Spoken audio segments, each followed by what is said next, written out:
Shalom, I'm Moreh Matan, and welcome to this week's Moreh Minute.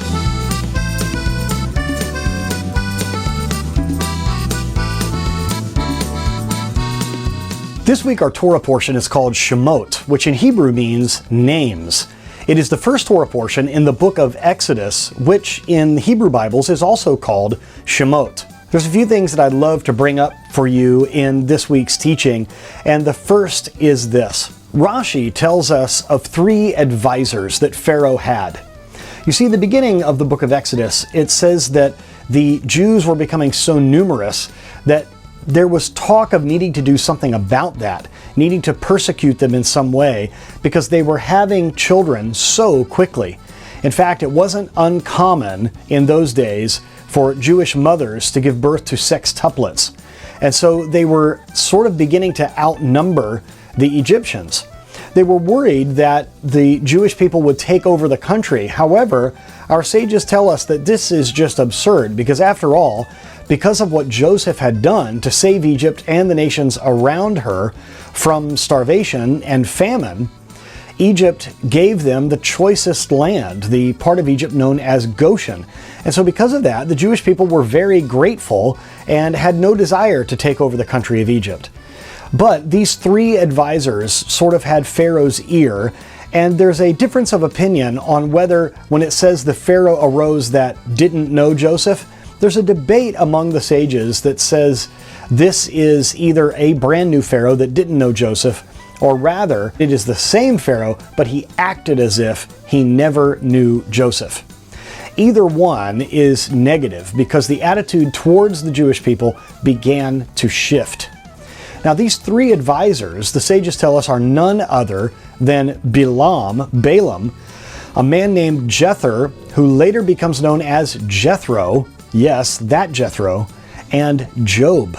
Now, these three advisors were given the task of trying to come up with a strategy on how to sort of tamp down the exploding population of the Jews in Egypt. Balaam had what he thought was a proactive idea, and that was to slowly but surely ramp up oppression so that the Jewish people would not be as prolific.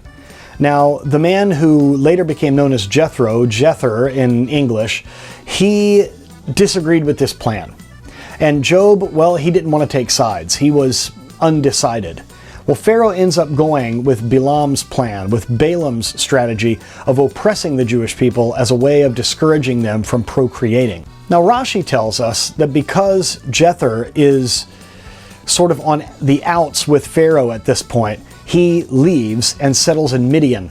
And that's where he becomes the high priest. And yes, it is his daughter that actually becomes the wife of Moses.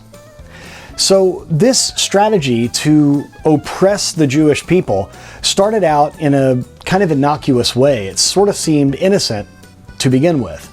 My father is a pastor and has been in ministry professionally for well over 40 years. And he has always taught me this from the time I was a young child. Don't ask anyone to do something that you are not willing to do yourself.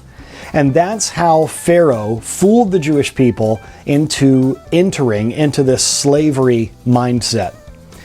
You see, Rashi and Exodus Rabbah both tell us that Pharaoh one day came out with a rake, and in the mud, he began to rake the mud together, and he put a brick mold around his neck. He began to construct bricks and said, "Come, help me, let us make bricks." And so Pharaoh is doing this, and he got more and more of the Jewish people to join in with him. And at the end of the day, they counted up all the bricks, and he said, "Tell me how many bricks that we have all made together." And when they gave him the count, he said, "That's how many bricks I would like you to make for me each and every day." But of course, Pharaoh didn't continue doing it. He just began ordering the Jews to make these bricks. And that is how, little by little, he tricked them into slavery. Now, the sages of Israel tell us that the tribe of Levi, they were not enslaved, but also they were protected by God from entering into paganism and the leaving of the Jewish traditions. God allowed the tribe of Levi to keep the traditions going, even though the other tribes began to stop even circumcising their boys. And it was this tribe that God kept holy and separate for himself, that through them, the traditions of Israel and the study of the Torah would continue on. And as we will learn later in the story of the Exodus, the tribe of Levi did not participate in the worship of the golden calf. It's interesting to us when we learn from the rabbis of Israel about the backstories of some of the people that we have come to know later on in the Tanakh. People like Job, people like Bilam, people like Jethro. It is so interesting, and this is why we in Kosher Pastor and in Yeshivat Shuvu and Ahavat Ami Ministries, we study the rabbinical traditions of Judaism. It's important to do so with not only an open mind and heart, but also to do so with critical thinking. Obviously, if something goes against the teachings of Yeshua, then we don't go with that. However, I have yet to find something in the rabbinic tradition that goes against Yeshua. A lot of people are a little worried or afraid at studying traditional Judaism or studying the rabbis of Israel, Chazal as they are called, the sages of blessed memory. But this is the way that we can truly understand the Bible in its original context. And when we see the backstory, when we see the ramped up persecution of the Jewish people in Egypt, then we can see the rumblings of that even in our modern world, as anti-Semitism is definitely on the rise throughout our planet right now. Once again, I am Moreh Matan, and it's my pleasure to be with you each week. If you'd like to study with me, you can join the Kosher Pastor program by going to kosherpastor.com and filling out an application there. Then I can instruct you on how to fill out an online profile on our platform and give you instructions as to how to pay. Right now, we are bundling all 7 courses for $500 for an individual and for a couple for $600.